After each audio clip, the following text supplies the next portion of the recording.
Okay.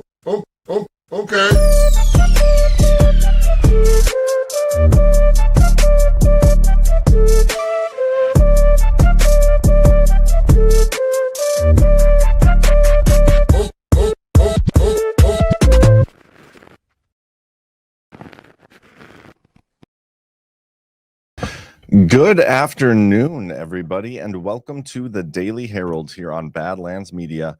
I'm your host, John Herold, and I'm kind of dragging today. Just got back from Gart. Best Gart we've had so far, most successful. It was just amazing.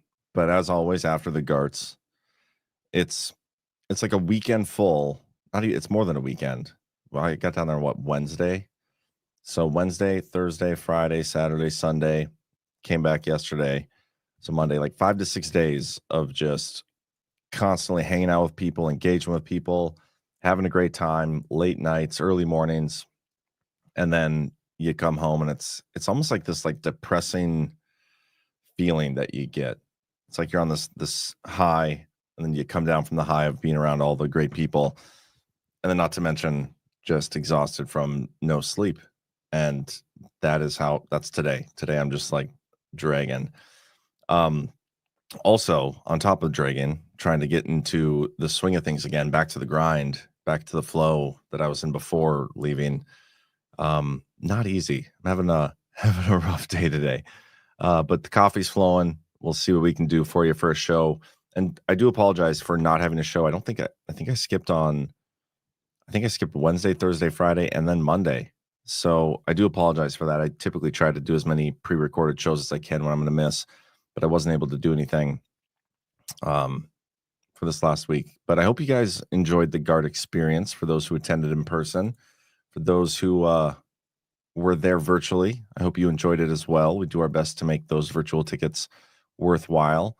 And from all I've heard, everybody had a great time. So one thing I will say, the documentary, if you haven't seen it yet, if you didn't get a virtual ticket, I'd encourage you to do so, because not only will you get all the panels and everything, replays of everything is available right now, but that documentary itself, if you want to watch it today, you can do so with a virtual ticket.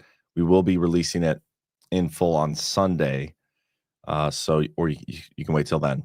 But anyway, yeah, crush that coffee.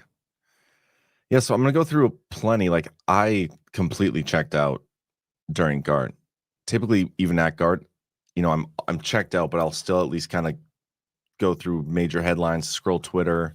Kind of tried my best to avoid Twitter for the most part this weekend with all the BS that was flying around. But yeah, so there's so much that I missed. So I'm going to do my best. I'm mainly just going to go through a lot of the Badlands articles from the last week. Going back to at least Friday, maybe a little before, but Friday. So I don't know if this show will be a typical hour or what, but yeah, I'm just gonna go through what I got for you guys. Let's start real quick with the sponsor of today's show, and that is River Bitcoin. Did you know that Bitcoin is now a top 5 global asset? Now is the time to buy, and River is here to help. At River, you get 0 fee recurring buys, 3.8% Bitcoin interest on cash, US-based support, business accounts, and so much more. Don't forget about Bitcoin interest on cash, which can accelerate your business growth too. Businesses can now earn 3.8% interest on cash paid in Bitcoin. It's more money to fuel your next big move. Get started at badlandsmedia.tv/river. Move your cash to River today and start earning a real interest rate paid in Bitcoin. Futures now. That's badlandsmedia.tv/river. I see Ash is in the chat. Ash had a good weekend. Her husband and son were there. And yeah, they're a great family. I think the husband, first time at a Gart, had a great time. Hopefully he'll be a returning attendee. Yeah, a lot of comments in the chat. You had a blast attending Gart. Boom Diggity had a blast. Such a blast at Gart. I'm dragging as well today. Richard Rohr, John, okay, QT time is over. Let's effing go. Documents ain't going to read themselves. That's true. We'll get to it. I don't have a bunch of documents really today. That's another thing. I haven't had a chance to go through all of the declassified documents that came out. So I'll have to I'll have to do that. Probably have that ready for you guys for tomorrow's show. But here we go. No update on the Doge website as of last time I did a show. So that would have been the 15th. You know what? Maybe there was an update. That's right, because it was at 202 billion. Now it's at 205 billion.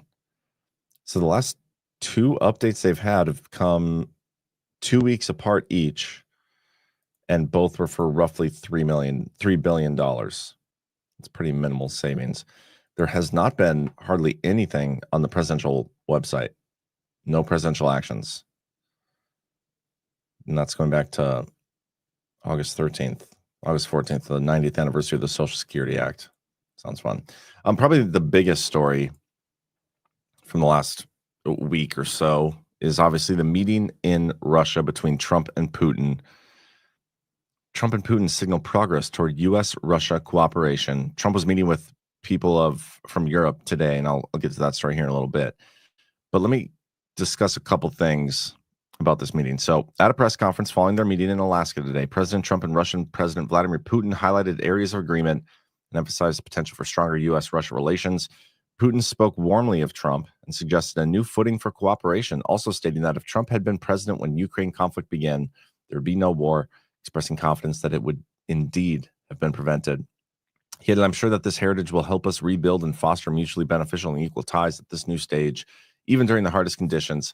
I have every reason to believe that moving down this path, we can come, and the sooner the better, to the end of the conflict in Ukraine." Trump had made a comment, and you know what? I think I have a clip for that. I don't know if I need to play the whole thing, but let me pull up "The Storm Has Arrived" over on Twitter and see if I can. Where's this clip at? Oh, he's been busy. Okay, it's this one. Bought and paid for Russian disinformation dossier, the author of the Russia hoax, going into today would be saying she would nominate you for a Nobel Peace Prize. I don't think you ever expected that happening. Well, you know, I don't want to be involved in that sense, not because of her. It's very nice. If she said that, it's very nice. I really appreciate it too, actually. But she tried to ruin your life, and in many ways, she ruined 3 years of your life. Well, she made me stronger and tougher, and you know, we had. You are way more forgiving than me. I'm going to skip ahead a little bit. All right, here. Vladimir Putin said something. One of the most interesting things, he said, your election was rigged because you have mail-in voting. He said mail-in voting, every election. He said no country has mail-in voting. It's impossible to have mail-in voting and have honest elections. And he said that to me. It was very interesting because we talked about 2020. He said, you won that election by so much. And that's how he got it. He said, and if you would have won, we wouldn't have had a war. You'd have all these millions of people alive now instead of dead. And he said, and you lost it because of mail-in voting. It was a rigged election, but mail-in voting. So he's claiming that Putin said, and I believe him, obviously, that Putin said your election was rigged. And then Trump came out with a post on social media, on True Social. I don't know when this was. This might have been yesterday or the day before. He says, "I'm going to lead a movement to get rid of mail-in ballots, and also, while we're at it, highly inaccurate, very expensive, and seriously controversial voting machines, which cost 10 times more than accurate and sophisticated watermark paper, which is faster and leaves no doubt at the end of the evening as to who won and who lost the election. We are now the only country in the world that uses mail-in voting." Is that accurate? I feel like there's other countries that do that as well. But I mean, it might be accurate, probably is. "All others gave it up because of the massive voter fraud encountered. We will begin this effort, which will be strongly opposed by the Democrats because they cheat at levels never seen before, by signing an executive order to help bring honesty into the 2026 midterm elections. Remember, the states are merely an agent for the federal government in counting and tabulating the votes. They must do what the federal government, as represented by the President of the United States, tells them for the good of our country to do.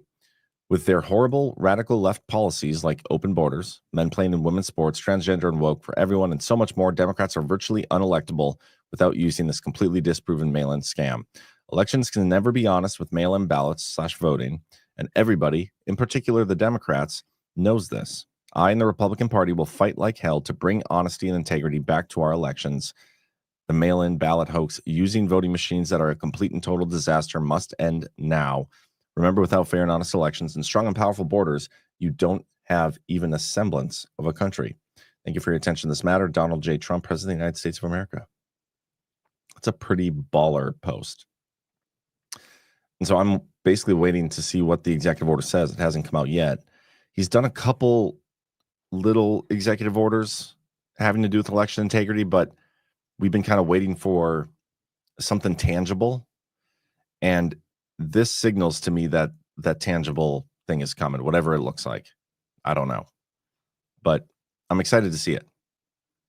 So we'll see. There was also, well, I think I'm going to get to that in a little bit. Let's come back to the Trump-Putin meeting. There's a couple clips I want to play on this.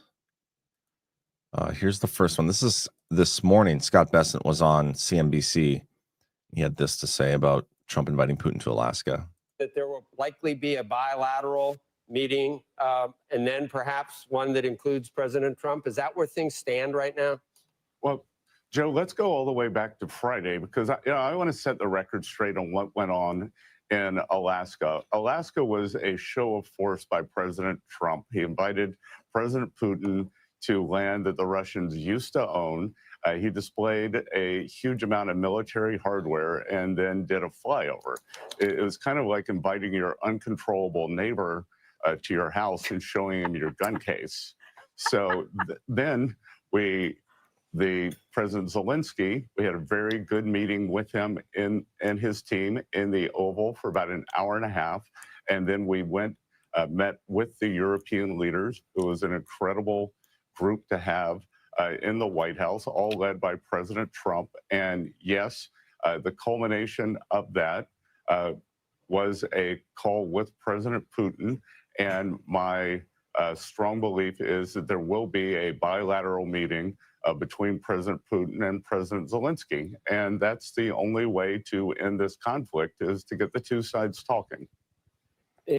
Okay, so the timeline there he laid out is we had Putin come to the United States, Alaska, very well publicized meeting, and he called it a show of force. He compared it to bringing your neighbor over, your uncontrollable neighbor, and showing him your gun case. That's an interesting way to describe that meeting. Interesting metaphor to use, because I think a lot of people in this community believe something bigger is going on behind the scenes, right? And so I just think it's funny that he described it that way. But anyway, today they had Zelensky and other European leaders at the Oval Office. Or maybe was it yesterday? I honestly don't even know. This weekend's been such a blur. But anyway, Zelensky comes. They have this meeting. They're talking about how they're going to implement this deal to end the war. And I'm just, again, very curious to see what the United States takeaway is from this deal. Because I know Trump is talking about this like he wants peace. He wants to end the killing. And that's true, whatever degree of killing is actually happening. But we're not going to walk away from this deal without skin in the game. I think it's going to be something to do with the rare earth minerals or something, whether that's from Russia or Ukraine. Curious to see what the land swap is. But anyway, so when Zelensky and the European leaders come to the United States, afterwards they have a call with Putin. And so after these three things happen, meeting with Putin, meeting with European leaders, call with Putin, it looks like there's going to be a bilateral meeting between Russia and Zelensky, Putin and Zelensky. And that is going to be interesting, to say the least. One, like, where will they hold that meeting? Are they going to go back to Alaska? Doubt it. Maybe, though. I was kind of surprised by that location in the first place. But yeah, we'll see. We'll see what happens here. I have another clip, I think. This was Trump on the phone this morning, because Zelensky and Ukraine has been asking for security assurances. And one of those things that they've wanted forever is like for them to be part of NATO. That's what NATO wants. That's what Europe wants. Russia, Putin has never wanted that. He was never going to allow that. And so I'm wondering what kind of security assurances the United States can give to them, like what that looks like, that isn't them getting into NATO, that Putin would be okay with. So anyway, here's a clip from this morning. What kind of assurances do you feel like you have that going forward and, past this Trump administration, it won't be American boots on the ground defending that border? Well, you have my assurance, and I'm president, and I'm just trying to stop people from being killed, Charlie. Look, They're losing from 5,000 to 7,000 people a week. What kind of He's like, I'm giving them assurances and I'm the president. That's it. Like that's all Trump is saying. He had another clip this morning. I think it was this morning. About him wanting to get to heaven. Hold for processing. Should have had this ready to go. Yeah, here we go. Just want to end it. I want to end it. You know, we're not losing American lives. We're not losing American soldiers. We're losing Russian and Ukrainian, mostly soldiers. Some people, as missiles hit wrong spots or get lobbed into cities like Kiev and towns. But, you know, if I can save 7,000 people a week from being killed, I think that's a pretty. I want to try and get to heaven if possible. I'm hearing I'm not doing well. I hear I'm really at the bottom of the totem pole. But if I can get to heaven, this will be one of the reasons. Well, I think I saved a lot of lives with India, Pakistan. They were going at it. The planes were being shot down. That was going to be maybe a nuclear war if I let that go. And I did that through trade. Just want to end it. Wait, hold on. Which one? The planes were being shot down. Pakistan, they were going at India and Pakistan, the potential nuclear war that he averted. But yeah, so I see some comments in the chat. You know, if NATO did its job, it would be seppuku. Where was the other one? Abolish NATO. There's an interesting comment. I think she was responding, Ezra Cohen-Watnick was responding to Colonel Towner. And he said, this is separate, but related issue. NATO is a net positive for America. Like, I've been of the belief that we should leave any of our trade agreements or security agreements with NATO. I think they're the enemy, the globalist. It's like the globalist regime, right? Chris talks about the good twin, evil twin. The NATO aspect of all these bilateral agreements around the world, evil twin right there.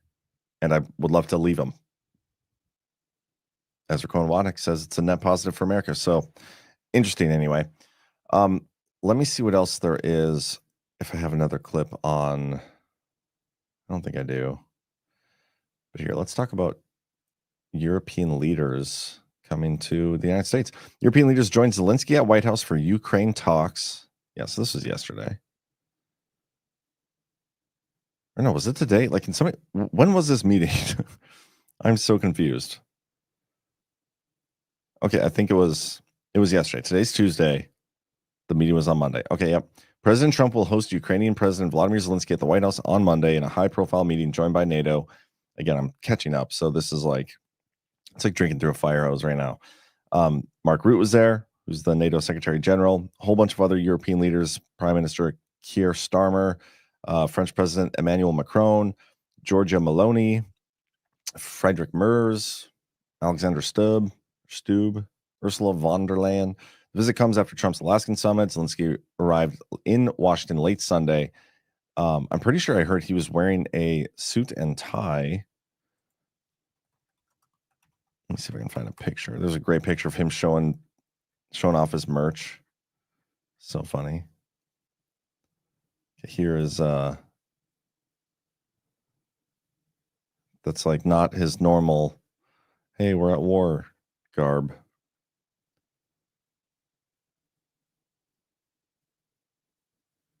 Yeah, that's also interesting. Oh yeah, I forgot about that meeting. Well, that didn't happen.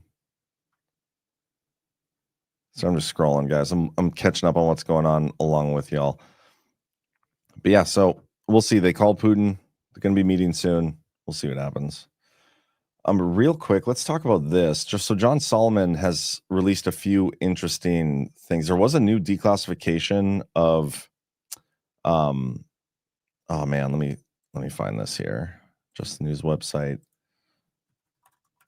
I had it up on my laptop over the weekend. It's like the one thing I looked at. Right here. Bombshell FBI timeline exposes political interference in Clinton corruption probe. FBI Director Kash Patel has uncovered a bombshell memo written in 2017 chronicling the extensive political obstruction that career agents in 3 cities faced from their own bosses and the Obama Justice Department during the 2016 election as they probed whether Hillary Clinton engaged in a pay-to-play corruption scheme involving her family foundation. Shut it down. then Deputy Director General Sally Yates is quoted as demanding in the detailed timeline. So let me pull up that timeline, show you guys. This is the timeline. It's kind of crazy. This is even put together. But if you scroll down to here, possibly March, unknown exact date, EDAR informed LR, redactions in here too, that Deputy Attorney General Sally Yates from the DOJ ordered EDAR USAO to shut it down. Talking about the Clinton Foundation investigation. This is March of 2016. Okay. What I found interesting about this, and did I post about it? I don't even remember. Let me check if I did.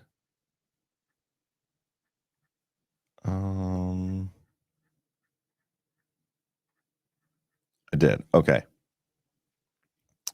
So if we go back to the appendix from the IG report that was investigating the mid-year exam investigation, the classified appendix talked about 2 Russian reports that they had, and we later found out in the Durham report like exactly what they were. There's these Russian intelligence reports about the emails that proved the Clinton administration was planning to vilify Trump and everything.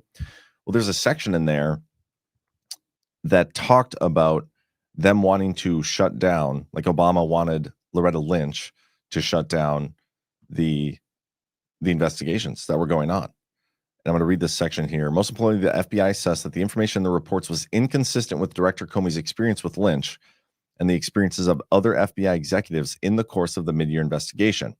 Asked about this, Comey told the IG, I want to be clear on this. I had felt no effort to control me, no intervention by the Attorney General.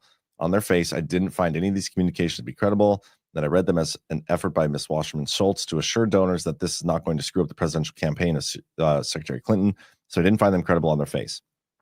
Comey came out and said that these Russian reports that they found were not credible because he knew like from his own experience that they were false. One of them being that he was supporting Republicans, which who knows. But the one more interesting one is that the Russian report said that Loretta Lynch was going to shut down the investigation, that she wanted to shut down the investigation. Well, now there's an actual FBI report out here showing that they wanted to. I mean, it's Sally Yates, deputy director instead of, right? Or is she deputy director back then? I don't even remember. I'm losing my mind today. Where'd it go? Right here. Yeah, Deputy Attorney General. Sorry, Sally Yates. Actual Attorney General Loretta Lynch. Obviously, if Sally Yates is telling the DOJ or telling FBI to shut something down, that's probably coming from the actual Attorney General as well. So to me, like this shut it down memo kind of proves, I wouldn't say, well, maybe proves is a strong word. It further affirms the credibility of the Russian reports and the fact that the FBI knew that they were legit as much as they tried to downplay them. Does that make sense?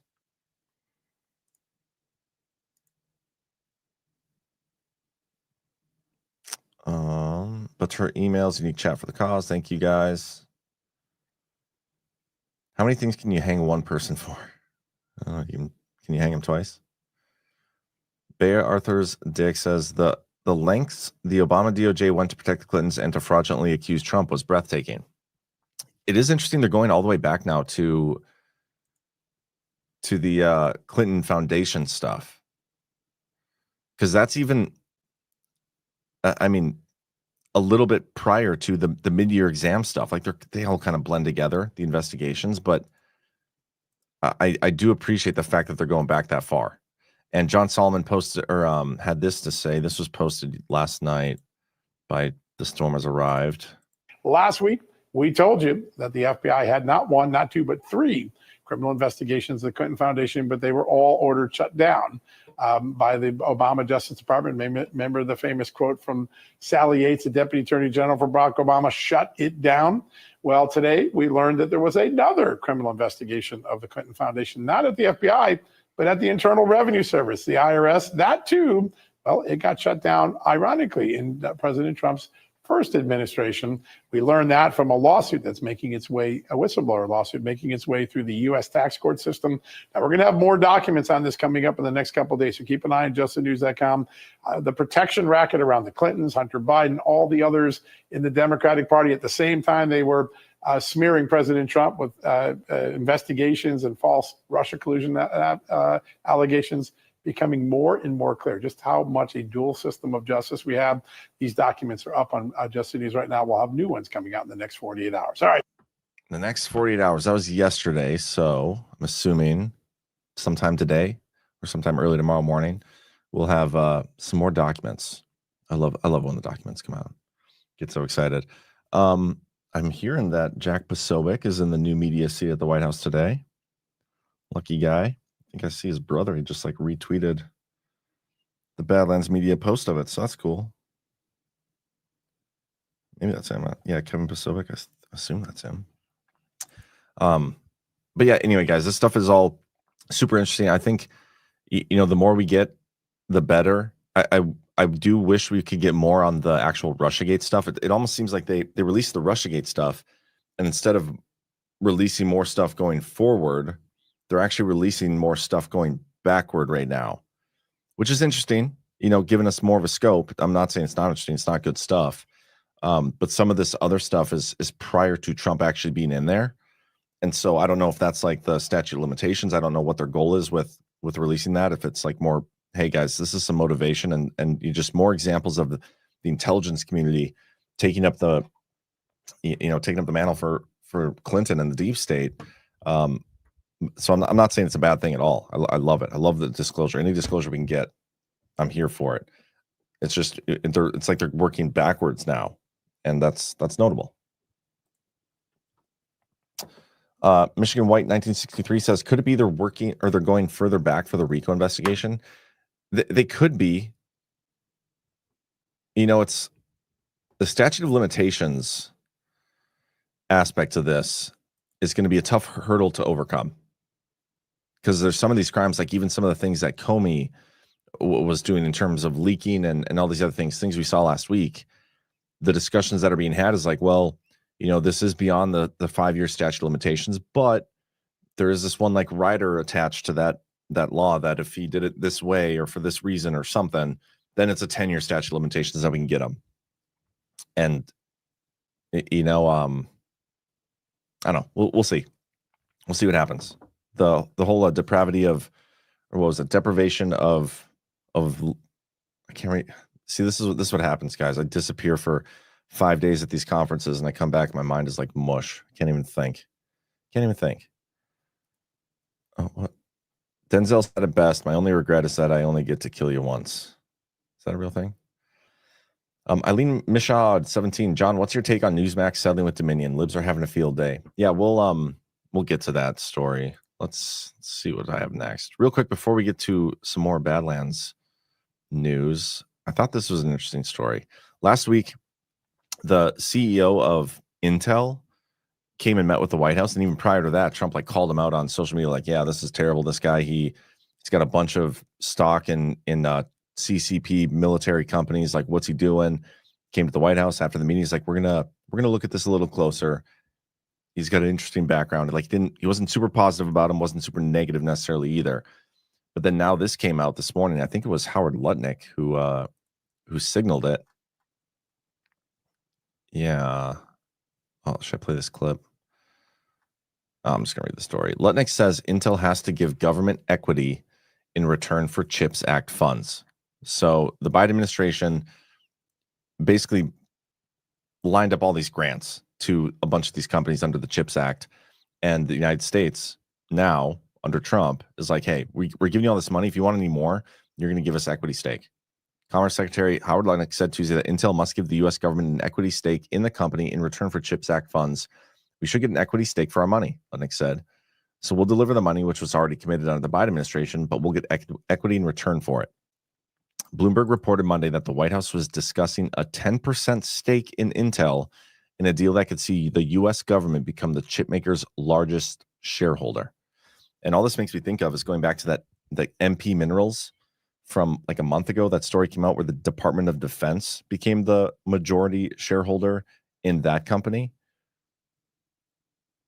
like the rare earth company, like the only successful one or the only one in the United States. And now they're discussing potentially getting the largest shareholder, or becoming the largest shareholder in a chips manufacturing company, which uses rare earths in the process of making chips.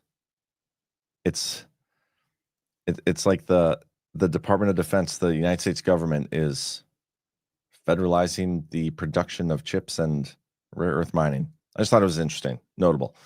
So I wanted to point that story out. Let me see what else I got.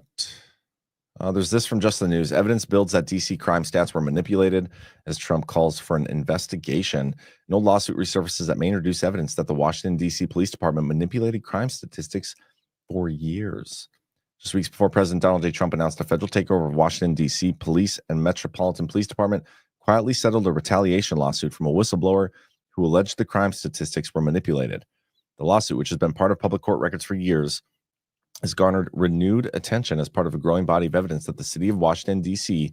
may have a more widespread crime problem than official statistics would suggest. The mainstream media has been going after Trump for like federalizing essentially the Washington, D.C. Security, police forces, saying, oh, crime's actually gotten better. Crime's been way better than, there's no justification for this. And now, like, we get a story in the follow-up of that, oh yeah, you guys have been fabricating the numbers that you're relying on in the mainstream media, the woke libs. It's fabricated, falsified. Anyway, so that was one story I just want to point out real quick. Let's go to, here. Speaking of that, more Republican governors send National Guard to Washington under Trump's crime crackdown. 3 more Republican governors authorized National Guard deployments to Washington on Monday as part of President Trump's campaign to curb crime and strengthen immigration enforcement in the capital. New commitments from Mississippi, Tennessee, and Louisiana brought the total number of states participating to 6, with more than 1,100 Guard troops now assigned to the effort. They joined West Virginia, South Carolina, and Ohio. So yeah, more troops. I should have probably read this out of order, but Missouri Attorney General Andrew Bailey has been named the co-deputy director of the FBI. Attorney General Pam Bondi and FBI Director Kash Patel have appointed Missouri Attorney General Andrew Bailey as an additional deputy director of the FBI, according to Fox News. Bailey will serve alongside Deputy Director Dan Bongino as co-deputy director. Patel praised Bailey's role, saying he will be an integral part of this important mission and emphasized the FBI's responsibility to bring the greatest talent this country has to offer in order to accomplish the goals set forth when an overwhelming majority of American people elected President Donald Trump again. As Missouri's Attorney General, Bailey launched an anti-human trafficking task force addressing more than 1,100 reported incidents and cleared a backlog of sexual assault forensic evidence, safe kids, to improve prosecutions. His office also defended the St. Louis Metropolitan Police Department in civil cases, advocated for law enforcement, and saw a 133% increase in trial court level criminal prosecutions. Bailey has also fought against the lawfare targeting President Trump, filed a lawsuit against Media Matters, and worked to defend election integrity. I think this is great. I wonder if they're bringing him in because like of a focus on this large Crossfire Hurricane investigation, the Russiagate stuff, and they need more of a prosecution mindset or something. I'm just curious to see like what his role specifically will be at the FBI as a co-deputy director. We know Dan Bongino being there, that's his thing. He's got such a good background on the whole Russiagate hoax, he wrote the book and everything. I feel like this is a strategic move for where these things are going.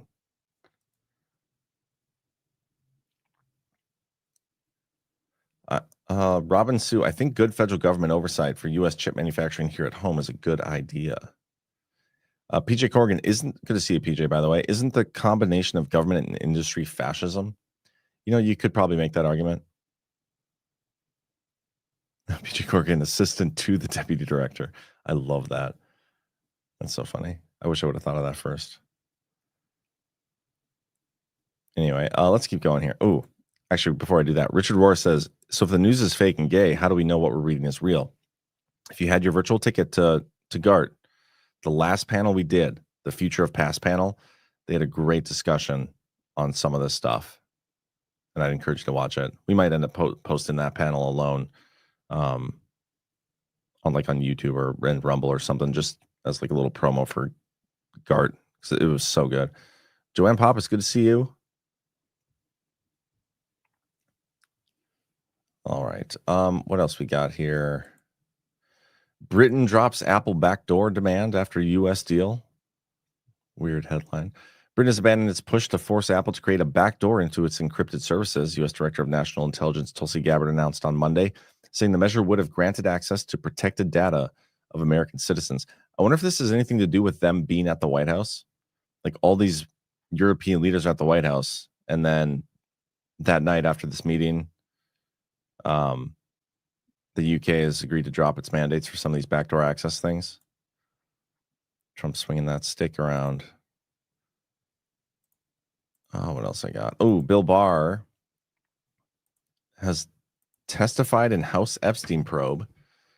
DOJ to hand over documents Friday. Former Attorney General Bill Barr became the first witness Monday in the House Oversight Committee's investigation into the federal government's handling of the Jeffrey Epstein case, testifying behind closed doors following a subpoena. Oversight Chairman James Comer said Barr told investigators he never saw anything that would implicate President Trump in Epstein's crimes. Barr also said that if such material existed, the Biden administration would probably have leaked it out. Comer added that Barr denied knowing about a client list or discussing one with Trump, saying he would be shocked if any negative information about Trump wasn't already leaked before the election. So just a question for those. I mean, Barr gets a lot of hate from the community, and I understand why. I get it. But like, if he was truly anti-Trump, was an enemy of Trump, wouldn't it be a great opportunity for him right here to be like, oh yeah, I did see stuff implicating Trump. Trump was definitely involved with Epstein. So if you think Trump's a bad dude, why didn't he do that?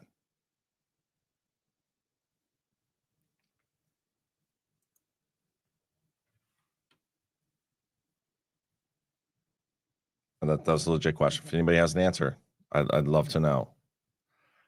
Comer announced that the DOJ will begin turning over documents related to Epstein and Ghislaine Maxwell on Friday after oversight initially demanded them back by Tuesday. The request covers communications and files on Epstein and Maxwell, human trafficking, exploitation of minors, sexual abuse, Epstein's 2007 non-prosecution deal in Florida, and his death. The committee asked the materials be provided with minimal redactions limited to victims' personal information, child sex abuse material, or other legally required exclusions. Curious Cat, because he's under oath, I don't think that's a good enough excuse. Barr testifying first behind closed doors is epic. It is epic. Or he's trying to further push for the release of falsified documents, maybe.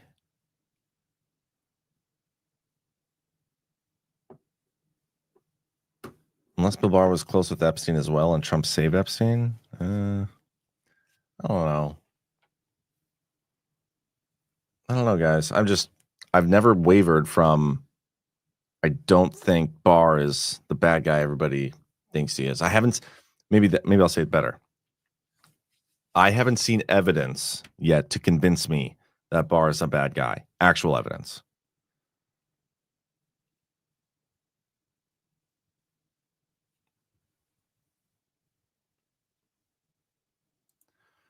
This is the story somebody mentioned earlier. Dominion Voting Systems settles $67 million defamation case against Newsmax. Dominion Voting Systems has reached a $67 million settlement with conservative outlet Newsmax in a defamation lawsuit. Under the agreement, the payout will be made in 3 installments. $27 million on August 15th, $20 million by January 15th, and $20 million by January 15th to 2027. So that's like $20 million a year for 3 years. The case had been scheduled for trial this fall in Delaware. Dominion filed the $1.6 billion lawsuit in 2021, accusing Newsmax of having manufactured, endorsed, repeated, and broadcast a series of verifiably false yet devastating lies about Dominion. This settlement follows Dominion's landmark $787 million defamation settlement with Fox News. I mean, the news companies, the conservative news companies are just feeding Dominion money at this point. This is insane. Insane. And none of these news organizations were willing to fight and actually get to discovery. Like, to fight it all the way through. So stupid.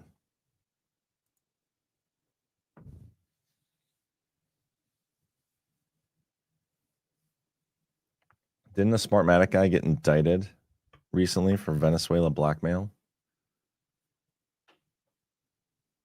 Like, what happens when if Trump does this whole thing about election fraud and like proving everything, and like we get a totally just different result with just just in-person same day watermark ballots voting? You think there might be a little push or an investigation into like, why are the results so different now than they were before? And why was like all the media and the polling and everything so far off? Maybe our elections were fraud. Like, what happens if we eventually get proof that our elections are fraudulent and stolen? And here we have Newsmax and Fox News paying out an election machine manufacturer like this. They're gonna sound pretty stupid. Richard Rohr, John, he was CIA, worked for OTH Bush's, so yeah, he's probably a great guy. Shut the fuck up.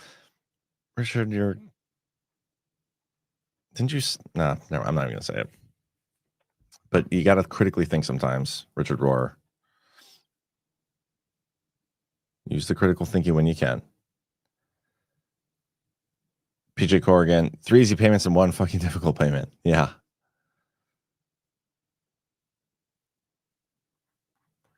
All right, let's keep going here. Just got a couple more. Trump announces push to eliminate mail-in voting. I already covered that, I think.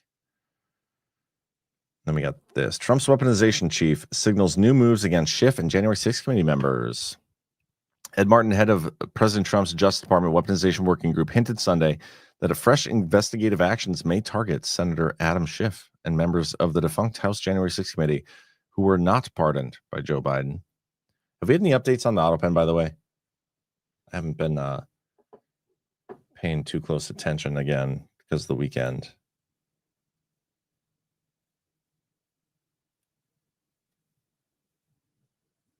But anyway, yeah, it's good to see Adam Schiff and people like this who participated in the just attempted destruction of Trump and America, essentially.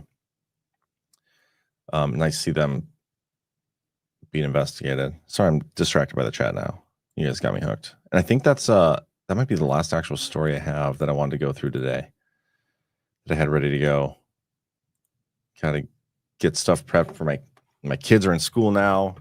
So start taking them to school every morning when I got them. I'm picking them up from school today. Gotta get some stuff ready. Catch up on other things from being gone for Gart. But yeah, should be back at it full-fledged tomorrow. But yeah, let's see what the chat says before I go. Bay Theater Dave, howdy y'all. I just made it home from Deadwood. Good to see you in Deadwood, Gart. Or Bay. Welcome home, John Bravis. Thank you. Sarge Sparky says, don't read this comment. Robin Sue, when Bill Gates lost his USAID funding, I think he ran to the UK and EU for funding. Motive Fish, no one can ever be prosecuted. It would set a bad precedent. I don't think so. What's the movie tonight on Story Hour? I think they're doing iRobot, which is a good movie.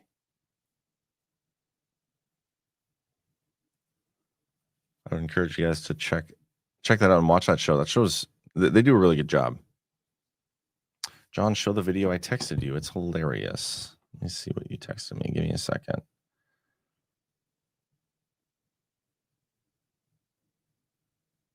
Hold for processing.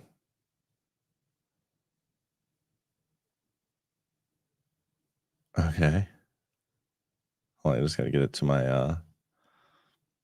my computer.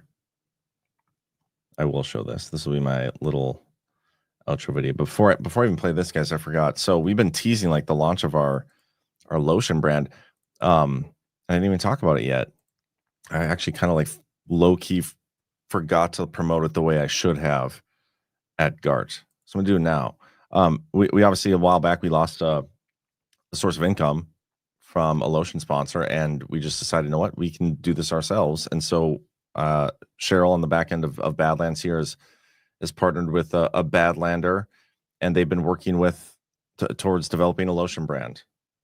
And we did it. We got our own lotion brand, guys. It's called Soft Disclosure. And Rise Attire designed the logo. It looks awesome, or the logo and the packaging and everything. And this stuff is great. I love it.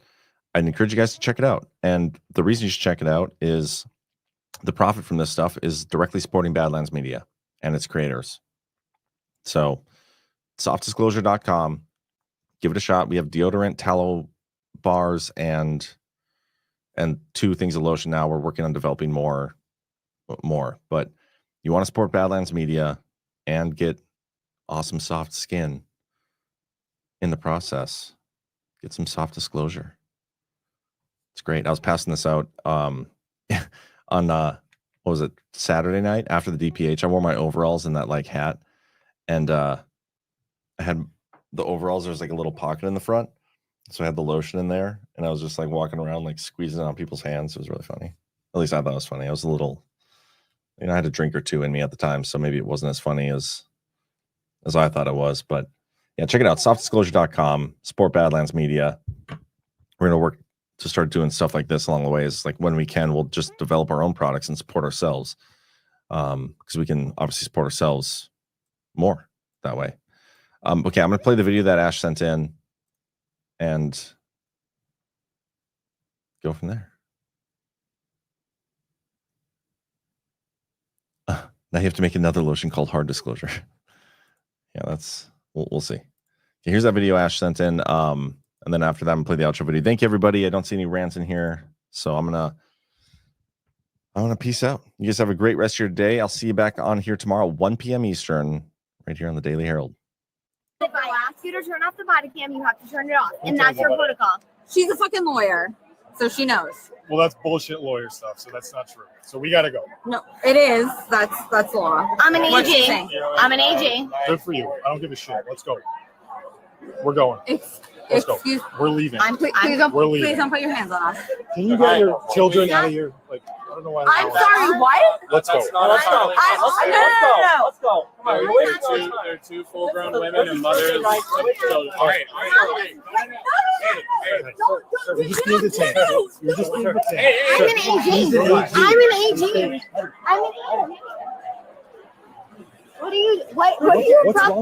you probable cause to detain me for? You're being detained because you're not leaving. Because I'm what?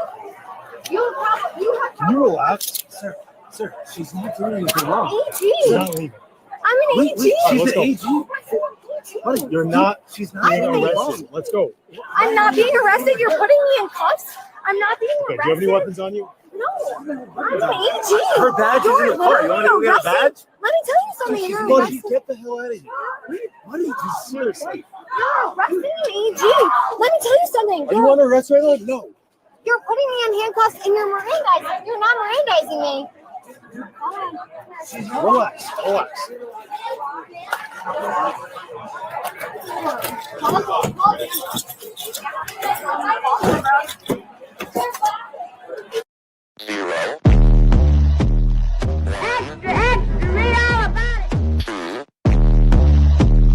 3. Let's get started.